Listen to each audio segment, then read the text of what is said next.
ಸ್ಪಷ್ಟವಾಗಿ ಹೇಳತಕ್ಕಂಥ ಅಪೂರ್ವ ಜ್ಞಾನ ನಾರದ ಮಹರ್ಷಿಗೆ.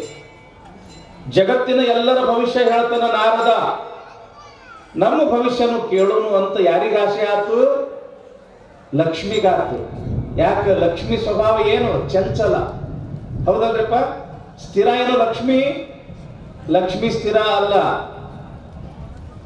ಸ್ವಲ್ಪ ಮನಸ್ಸು ಚಂಚಲ ಇರ್ತದ. ಮತ್ತೆ ಯಾರ ಹತ್ರ ಹೆಚ್ಚಿಗೆ ಇರ್ತೈತಿ ಲಕ್ಷ್ಮಿ, ಅವ್ರ ಮನಸ್ಸು ಸ್ಥಿರ ಇರ್ತದನ? ಚಂಚಲವಾಗಿ ಇರ್ತದ. ಏನು ತಗೊಳ್ಳಿ, ಏನು ಬಿಡ್ಲಿ, ಏನು ಮಾಡ್ಲಿ, ಏನು ಕೊಡ್ಲಿ, ಮನಸ್ಸು ಸ್ಥಿರ ಇರುವುದಿಲ್ಲ. ಯಾಕೆ? ಲಕ್ಷ್ಮಿಯ ಸ್ವಭಾವ ಚಂಚಲ. ಆವಾಗ ಸರಸ್ವತಿ ಅಂತಳ, ಆಯ್ತವ ನಿನ್ನ ಅಪೇಕ್ಷೆ ಆಗ್ಯದಂದು ಒಳಗೆ ಕೇಳೋನು. ನಾರದ ಮಹರ್ಷಿ ಬಾ ಇಲ್ಲಿ ಅಂತ ತಿಳ್ಕೊಂಡು ಕರೆದ್ರು. ಓಡೋಡಿ ಬಂದ, ಇಬ್ಬರಿಗೂ ನಮಸ್ಕಾರ ಮಾಡದ. ನಾರದ, ಜಗತ್ತಿನ ಎಲ್ಲಾ ಜನರ ಭವಿಷ್ಯ ಹೇಳ್ತಿ, ನಮ್ಮಿಬ್ಬರದು ಭವಿಷ್ಯ ಹೇಳು ಅಂತ ತಿಳ್ಕೊಂಡು ಲಕ್ಷ್ಮೀ ಸರಸ್ವತಿ ತಮ್ಮ ಕೈ ಮುಂದೆ ಚಾಚಿದ್ರು. ಈಗ ಇಂಥ ಸ್ವಾಮಿಗಳು ಯಾರಾದ್ರೂ ಭವಿಷ್ಯ ಹೇಳೋರು ಬಂದ್ರು ಅಂತಂದ್ರ, ನಮ್ದೊಂದಿಟ್ಟು ಭವಿಷ್ಯ ಹೇಳ್ರಿ ಅಜ್ಜಾರ ಅಂತ ತಿಳ್ಕೊಂಡು ಆಶೆ ಹಾಕೈತೇನಿಲ್ಲ ನಿಮಗೆ? ಹಂಗವ್ರು ಇಬ್ಬರಿಗೂ ಆಶೆ ಆತು. ಹಿಂಗ ಕೈ ಮುಂದೆ ಚಾಚಿದ್ರು, ನಮ್ಮಿಬ್ರು ಭವಿಷ್ಯ ಹೇಳ್ರಿ.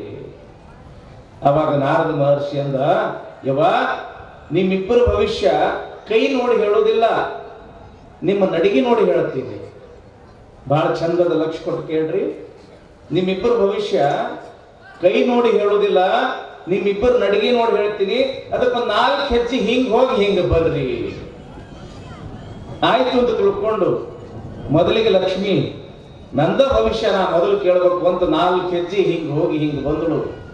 ನಂತರ ಸರಸ್ವತಿನೂ 4 ಹೆಜ್ಜೆ ಹಿಂಗ್ ಹೋಗಿ ಹಿಂಗ್ ಬಂದಳು. ಲಕ್ಷ್ಮಿ ಕೇಳ್ತಾಳ, ನಾರದ ನನ್ನ ಭವಿಷ್ಯ ಏನು? ನನ್ನ ಭವಿಷ್ಯ ಏನು?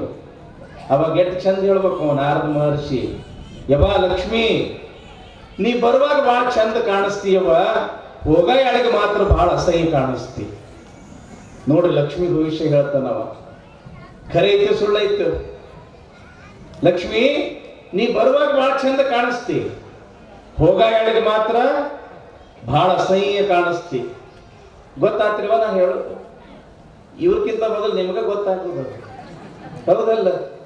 ಗಂಡ ಚಲೋ ಚಲೋ ಬಂಗಾರದ ಸಾಮಾನು ತಂದು ಕೊಡುವಾಗ ಏನು ಕಾಲ ನೆಲದ ಮೇಲೆ ಇರೋದಿಲ್ಲ, ಆಕಾಶದಾಗ ತೇಲಾಡ್ದಂಗ ಆಗ್ತಾ ಇರ್ತದೆ. ಯಾಕೆ?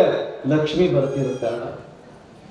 ದುಡ್ದಿದ್ದೆಲ್ಲ ಪಗಾರ ತಂದು ಅಥವಾ ಕಾಳ ಕಡಿ ಮಾರಿ ತಂದು ರೊಕ್ಕ ನಿಮ್ ಕೈ ಕೊಡುವಾಗ ಎಷ್ಟು ಖುಷಿ, ಎಷ್ಟು ಆನಂದ, ಏನದು? ಯಾಕ? ಲಕ್ಷ್ಮಿ ಬರ್ತಿರ್ತಾಳ, ಅವಾಗಟ್ಟು ಖುಷಿ.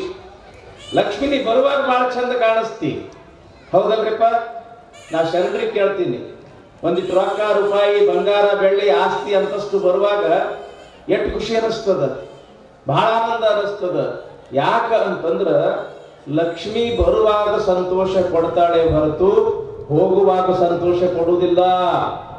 ಅದಕ್ಕೆ ನೀ ಬರುವಾಗ ಬಹಳ ಚಂದ ಕಾಣಿಸ್ತಿ, ಹೋಗುವಾಗ ಬಹಳ ಅಸಹ್ಯ ಕಾಣಿಸ್ತಿ.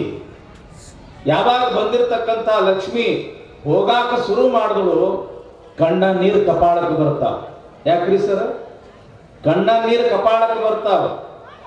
ಯಾಕ? ಇದ್ದು ಬಂಗಾರ ಮಾರಬೇಕಾಗ್ತದ, ವಸ್ತು ಒಡವೆ ಮಾರಬೇಕಾಗ್ತದ, ಸಾಲ ಸೂಲ ಆಗಿರ್ತದ, ಹೊಲ ಮಾರೋ ಪರಿಸ್ಥಿತಿ ಬರ್ತದ, ಮನಿ ಮಾರೋ ಪರಿಸ್ಥಿತಿ ಬರ್ತದ, ಹೆಚ್ಚು ಕಡಿಮೆ ಆದ್ರ ಊರು ಹಾಕೊಳ್ಳೋ ಪರಿಸ್ಥಿತಿ ಬರ್ತದೆ. ಯಾಕ? ಲಕ್ಷ್ಮಿ ಹೋಗುವಾಗ ದುಃಖ ಪಟ್ಟು ಹೋಗ್ತಾಳ, ಬರುವಾಗ ಮಾತ್ರ ಸಂತೋಷ ಕೊಡ್ತಾಳ. ಅದಕ್ಕೆ ನಮ್ಮ ಶರಣರು ಏನಂದ್ರು? ಬಡತನ ಬಂದಾಗ ಕುಗ್ಗುವರಯ್ಯ, ಸಿರಿತನ ಬಂದಾಗ ಹಿಗ್ಗುವರಯ್ಯ, ಬಡತನ ಸಿರಿತನ ಸ್ಥಿರವಲ್ಲೋ ಮನುಜ ಅಂದ್ರವ್ರು. ತಮ್ಮ ಬಡತನ ಬಂದದಂತ ಅಳ್ಕೊತ ಕುಂಡ್ರಬೇಡ, ಶ್ರೀಮಂತಿಕೆ ಬಂದೈತಿ ಅಂತ ಹಿರಿ ಹಿಕ್ಕೊಂತ ಕುಂಡ್ರಬೇಡ. ಯಾಕ?